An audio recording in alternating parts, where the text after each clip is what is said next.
ഇന്ന് തന്നെ ഡൗൺലോഡ് ചെയ്യൂ. കാണൂ നിങ്ങളുടെ ഫേവറേറ്റ് ഷോസ്. നീ ഇവിടെ വരെ ഒന്ന് വരണം മോനെ. നീ എന്താടാ ഒന്ന് പറയാത്തെ? വരില്ലടാ മോനെ, അമ്മയ്ക്ക് ഒരു സമാധാനം ഇല്ലടാ. ഞാൻ വരാമേ, ഞാൻ എന്തെങ്കിലും ചെയ്യാം. എവിടെ ഉണ്ടെങ്കിലും ഞാൻ അമ്മയുടെ മുമ്പിൽ കണ്ടുപിടിച്ച് കൊണ്ടുവരാം.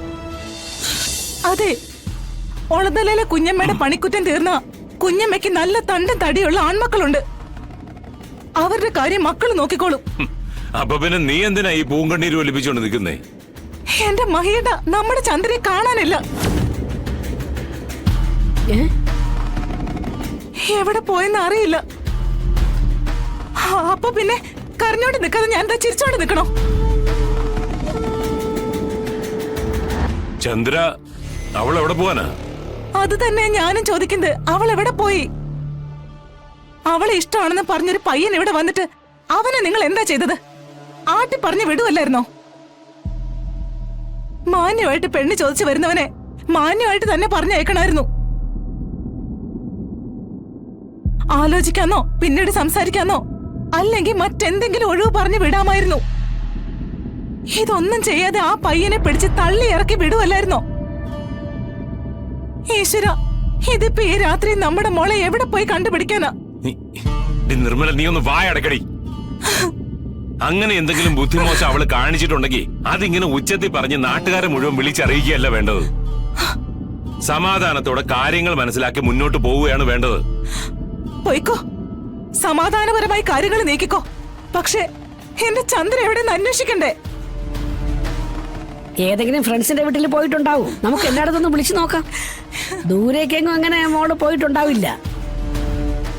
എനിക്കറിയാവുന്ന എല്ലാവരും ഞാൻ വിളിച്ചു നോക്കി സ്വാമി, ഒരാൾക്കും അറിയില്ല. അവരെ ആരും അവള് വിളിച്ചിട്ടുമില്ല. ഈശ്വര, അയ്യോ, എന്റെ മോൾ എന്തെങ്കിലും കടുങ്കൈ കാണിച്ചിട്ടുണ്ടാവോന്ന് എന്റെ പേടി. എന്ത് കടുങ്കൈ കാണിക്കാൻ? ആ പുറമ്പോക്കിലെ ചെറുക്കനെ കെട്ടിച്ചു കൊടുത്ത് അവളുടെ ഭാവി ഇല്ലാതാക്കാൻ എനിക്ക് ജീവനുണ്ടെങ്കിൽ ഞാൻ സമ്മതിക്കില്ല. ഇനി അതിന്റെ പേരിൽ അവൾ എന്തെങ്കിലും കടുങ്കൈ കാണിക്കുകയാണെങ്കിൽ അങ്ങ് കാണിക്കട്ടെ, അല്ലാതെ ഇപ്പൊ ഞാനെന്ത് പറയാനാ? മഹേട്ടനല്ലെങ്കിലും വാശിയാണല്ലോ വലുത്. മകളില്ലാതായാലും മകനില്ലാതായാലും ഭാര്യയില്ലാതായാലും മഹേട്ടന് ഒരു കുഴപ്പമില്ല. കാണാതായിരിക്കുന്നത് സ്വന്തം മോളെയാണ്. രാത്രിയാണ്, കുറച്ചും കൂടെ കഴിഞ്ഞ പാതിരാത്രിയാവും. അയ്യോ, പിന്നെ എവിടെയാണെന്ന് കരുതി നമ്മൾ അവളെ പോയി കണ്ടെത്തുന്ന? സ്വാമി, എന്താടോ ഇപ്പൊ ചെയ്യാ?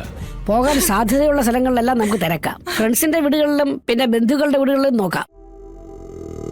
പിന്നെ പയ്യന്റെ ചതി പറ്റിയതാണോ നമുക്കറിയില്ലല്ലോ. എന്നാ പിന്നെ താമസിക്കണ്ട, പെട്ടെന്നായിക്കോട്ടെ.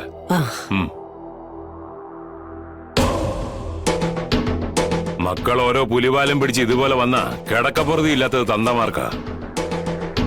ഇങ്ങി വരട്ടെ, ശരിയാക്കി കൊടുക്കുന്നുണ്ട് ഞാൻ.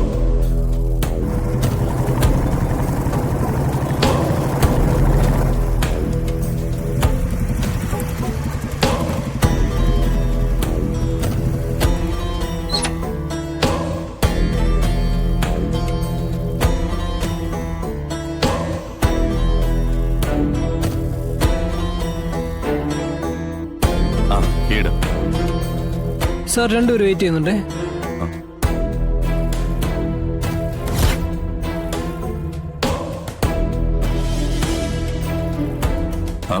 ചന്ദ്രേ, ഏട്ടാ, നീ എന്തടി ഇവിടെ? അരങ്ങിയെടുത്ത് വീട്ടുകാരായിട്ടുള്ള കല്യാണം വെച്ച് നിശ്ചയിച്ചു. അതിന് ഏട്ടാ ഞങ്ങളെ രക്ഷിക്കണം. ഇതാ ഞാൻ പറഞ്ഞ പ്രകാശ്, ഞങ്ങളെ സഹായിക്കണം ഏട്ടാ. വേറെ ആരുമില്ല ഞങ്ങൾക്കൊപ്പം നിൽക്കാൻ. ചന്ദ്രൻ, നീ എന്താ ഉദ്ദേശിക്കുന്നത്? ഞങ്ങൾക്ക് പിരിയാൻ പറ്റില്ല ഏട്ടാ. ഞാൻ പ്രകാശിന്റെ കൂടെ ജീവിക്കാനായിട്ട് വീട്ടിൽ നിന്ന് ഇറങ്ങി പോന്നിരിക്കുക.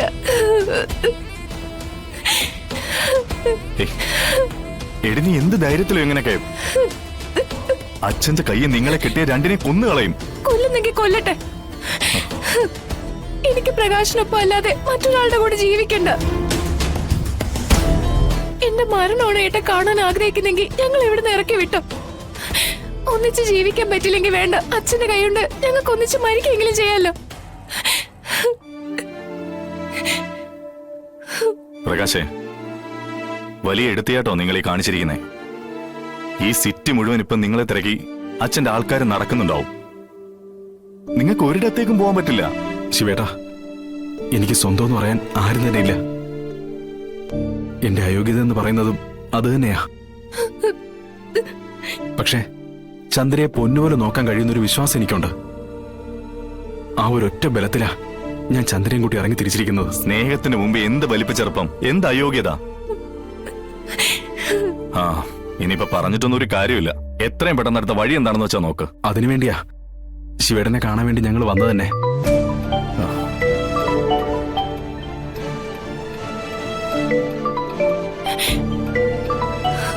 അമ്മയാ. ഹലോ മോനെ ശിവ, എടാ നമ്മുടെ ചന്ദ്രയെ കാണാനില്ല. അവൾ ആ ഡോക്ടർ പയ്യന്റെ കൂടെ ഇറങ്ങിപ്പോയെന്നാ ഇവരൊക്കെ പറയുന്നേ. അവള് നമ്മളോട് അങ്ങനെ ചെയ്യോടാ? ഒന്നും അല്ലെങ്കിലും ഞാൻ വളർത്തിയതല്ലേ അവളെ. എന്നോട് അവളെ ചതി കാണിക്കോടാ. എടാ മോനെ, നീ ഇവിടം വരെ ഒന്ന് വരണം മോനെ. ഡാ, നീ എന്താടാ ഒന്ന് പറയാത്തെ? ഡാ, വരില്ലടാ മോനെ. അമ്മയ്ക്ക് ഒരു സമാധാനം ഇല്ലടാ. ഞാൻ വരാമേ, ഞാൻ എന്തെങ്കിലും ചെയ്യാം. എവിടെ ഉണ്ടെങ്കിലും ഞാൻ അമ്മയുടെ മുമ്പിൽ കണ്ടുപിടിച്ച് കൊണ്ടുവരാം.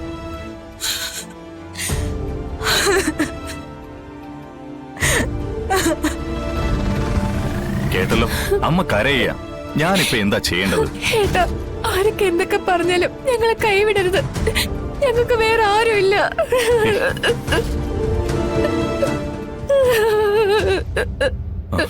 എഴുന്നേക്ക്, കരയണ്ട. തൽക്കാലം നേരം വിളിക്കട്ടെ, എന്നിട്ട് എന്തെങ്കിലും കാര്യം നീക്കാൻ പറ്റൂ.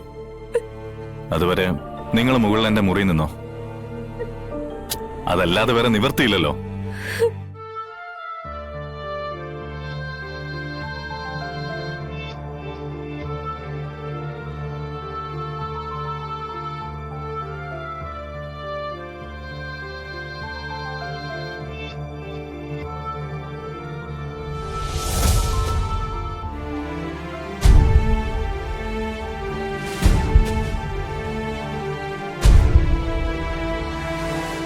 അഞ്ചു പേർക്ക് അവയവദാനം നൽകി പുതുജീവൻ നൽകിക്കൊണ്ട് വിഷ്ണു പോയത്. ഹൃദയം, കണ്ണ് എല്ലാം ദാനം ചെയ്തു.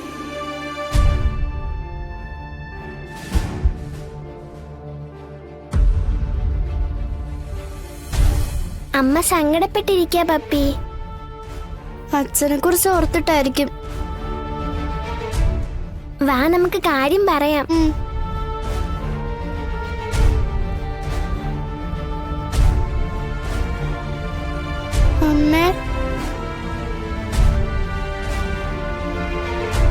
എന്താ നിങ്ങളുടെ മുഖം വല്ലാതിരിക്കുന്നല്ലോ?